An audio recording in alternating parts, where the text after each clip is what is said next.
Well, that's cursed. Really shouldn't have waited so long to review this one. Definitely gonna need some help. But who among my friends is a fan of Shinobi, but also likes sexy, alluring ninja protagonist? Who among my friends really appreciates the skin-tight outfits of a rogue ninja? Who appreciates the beauty of... It's Mike Tendo.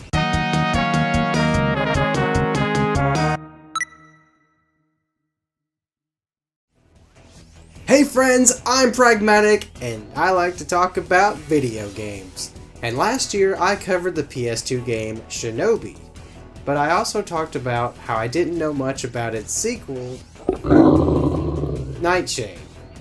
But I thought I might invite my friend Mike to help me out to see if it holds the same quality as the original. Well, thanks for thinking of me for your review, Pragmatik. I'm glad that when people think of me, they think of sexy ninja girls. Yeah. Why couldn't it have been somebody like Tifa Lockhart or Samus or, I don't know, maybe an actual game series like Castlevania?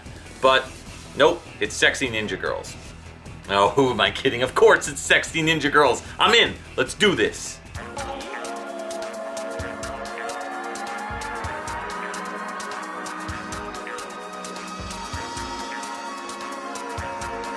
Nightshade takes place a little while after the events of Shinobi. We find our new heroine, Hibana, working as a government-employed ninja as she is ordered to foil the plans of the Nakatomi Corporation.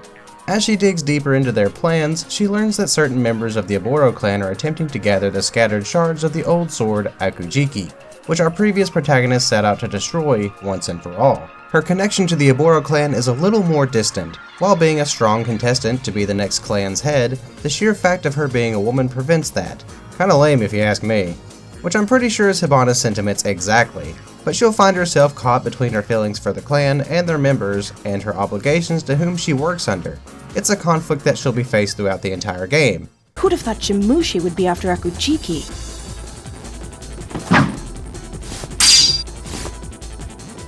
You're late, Hibana. I'm sorry, were you talking to me, traitor? I see you're still the government's little errand girl.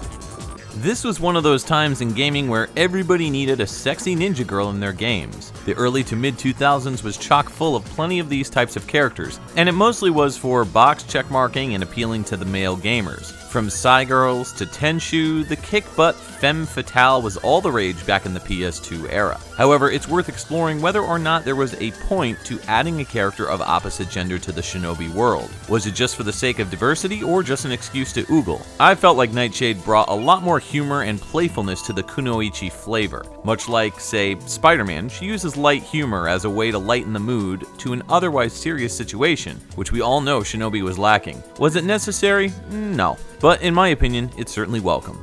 Like her predecessor, she'll also be going up against members of the Oboro clan, as well as a myriad of beasts and demons. She isn't without her own set of skills, however. Hibana is equipped with a moveset comparable to Hatsuma himself. Mirroring his speed and skill with Kunai, Hibana also comes with a set of powerful legs, strong enough to deflect and redirect missiles back at her opponents. Melee is a big addition to her arsenal, as utilizing it alongside her weapon strikes makes for a fantastic combo. Most enemies can't take the brunt of her kick, so it's good to strike with one of them before going in for the kill. Making a combo of the kick and weapon strikes can make quick work of enemies. You'll find a lot of similarities between Hatsuma and Hibana. Despite her being not as close to the clan, but still well trained, Hibana can perform a speed dash equal to Hatsuma. And even she can't resist striking a cool pose when downing enough foes. Knocking down 5 or more will have Hibana showing off just how badass she is. But this time around, killing even more will net you a cool sepia tone color. Ooh. Searching the stages high and low can get you some additional scrolls and special Magatama orbs to increase her focus ability. With high enough energy, Hibana can focus and unleash a powerful attack that can lay even bosses to waste. It's one of her more powerful abilities, and while Hatsuma had something similar, hers seems a little more powerful since it's an energy attack that has to be earned. I really dug the exciting, alluring poses that Hibana ends her combos on. In Shinobi on PS2, it wouldn't have fit, but here it brings a fun charm to the game without getting too pervy. Well, sometimes it enters that realm, but overall these moments are more engaging than the previous title I mentioned. I've talked about the similarities Hibana and Hatsuma have, but let's dive into what makes them different. Like for example, when it comes to a personality, Hibana actually has one. Hibana isn't above explaining her own wants and desires, and even shows conflict when considering who she takes orders from. She also can't seem to resist making a snide remark to her opponents when landing a victory. It definitely adds a bit of color to the character you're using. You better hope your warranty is still good. Progression through the stages are also similar to the previous game, with a linear trek through point A to point B. I'd argue that there's even less exploration in this game than the previous, with a lot of levels ending up feeling like long hallways and shifting corridors. They don't take much effort to get through, save for a few stages that require a little more effort. One of these stages are these moving platform challenges. Hibana will have to hop from truck to truck or boat to boat in an attempt to stay alive and make her way through the level. This is by far one of the most stressful levels in the entire game. But other than that, the levels usually amount to killing enough enemies to unlock certain areas and just getting from here to there, much like the first game. To be expected, every end of a level usually concludes with a boss waiting for you.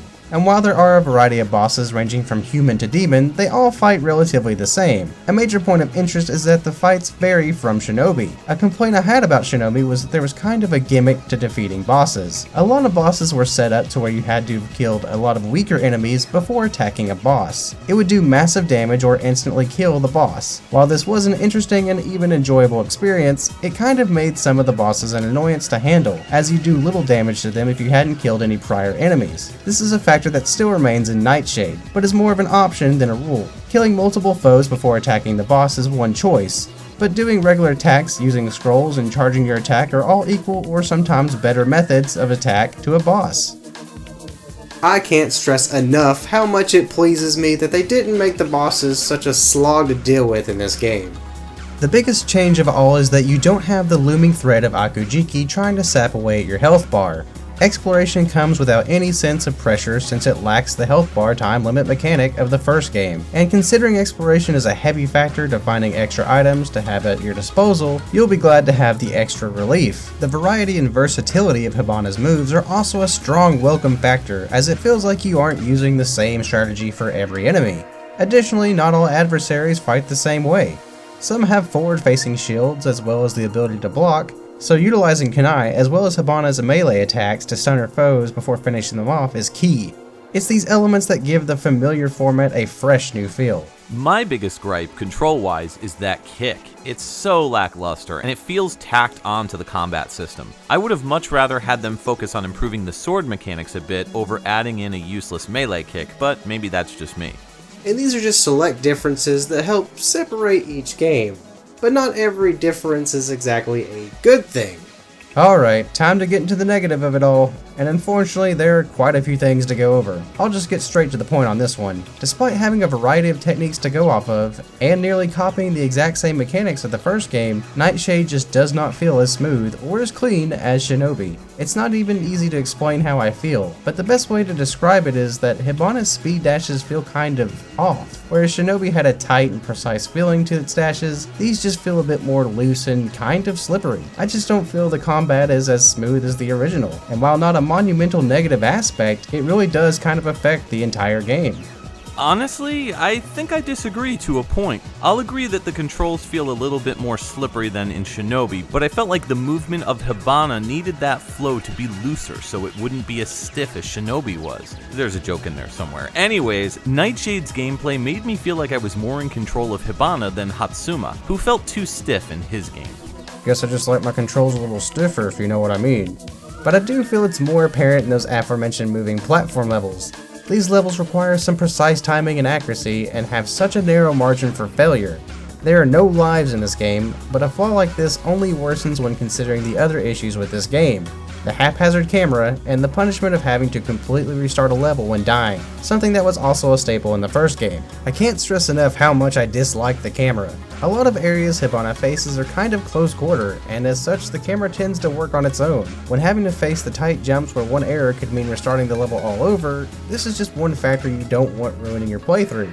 It's amazing how often I found myself getting turned around in a level, to where even the more open areas felt like kind of a chore. I just don't get how it changed so drastically from the original. How a format that is basically the same feels so different, and how the camera really makes it that much more apparent. While I do feel this is a step down, I don't think it makes this game impossible, and is still just as enjoyable. The camera does leave me unfulfilled. I remember playing the first stage and getting lost while making quick movements, running around on that giant jet. It's problematic, but I've seen worse. Oh, for sure. There are much worse cameras, but while I'm complaining, I have to say that the stages chosen are kind of plain throughout the entire game when compared to Shinobi. Shinobi had this nice style of blending current day Tokyo with an ancient Japanese style that worked really well. This game holds a more current day feel, but also comes off feeling very industrial and doesn't do much to stray from that feeling. I think I hate that more than the gameplay disadvantage. The scenery and stylistic theming of the game was what made Shinobi so memorable. This just comes off looking rather dull.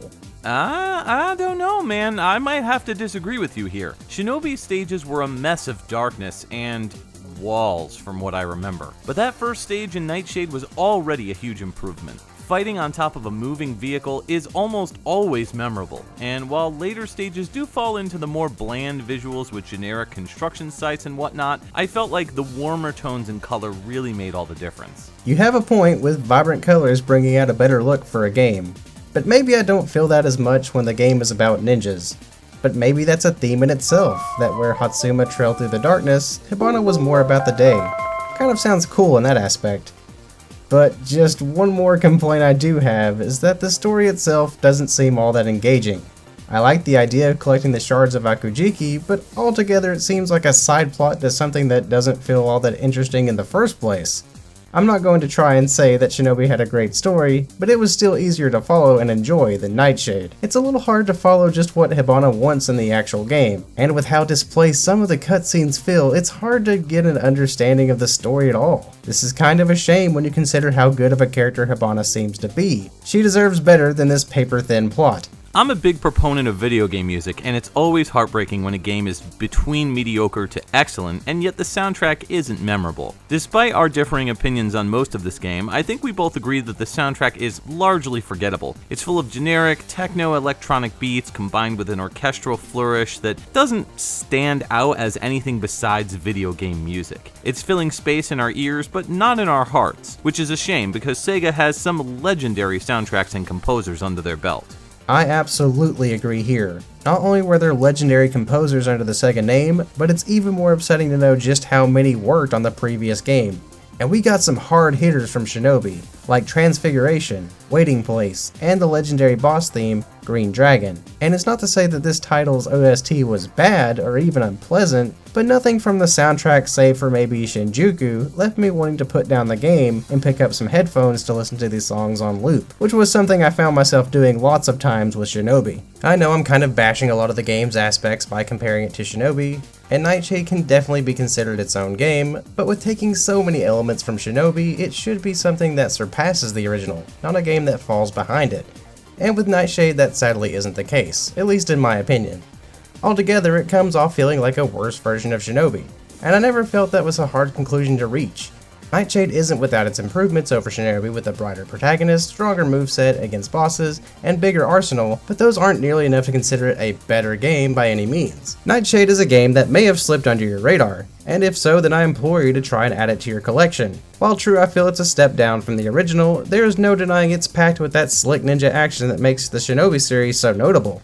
And if you're a big Shinobi fan like me, then you'll love that not only can you play through with Hibana, but you can also play as Hatsuma and the original Shinobi, Joe Musashi. What's great is these characters play a little bit differently from each other, so it's kind of a unique experience with each one. Nightshade has a playtime of about 9 hours, and a load of bonus content like replaying levels and getting scores based on your performance, so it could totally be worth the medium price tag it comes with. So if you liked Shinobi and haven't yet tried Nightshade out, then I think it's well worth your time. And who knows, you may even like it better than the original. Thanks for watching. Overall, I think this game is worth your time, though I'd personally prefer Shinobi over Nightshade, and it seems that Mike prefers Nightshade over Shinobi. So it sounds like there really isn't a wrong answer here, and I appreciate Mike for helping me review this game. It's funny how people look at things from such a different perspective. I think the brighter visual style and the more stylistic choices of Nightshade has me picking that title over Shinobi. Thanks so much for thinking of me again for this review, and I'm very curious to hear what other people think about our difference in opinions. Thanks for watching my review on Nightshade. Did you feel this game was up to scale with Shinobi, or are you with me in thinking that it fell a little flat? I want to give a big thanks to Mike for helping me out with this and offering his wisdom. If you liked the video, consider leaving a like and even subscribing if you're new. And I highly recommend that you check out Mike's videos too. I'll leave a link in the description to his channel. Stay safe and keep it practical.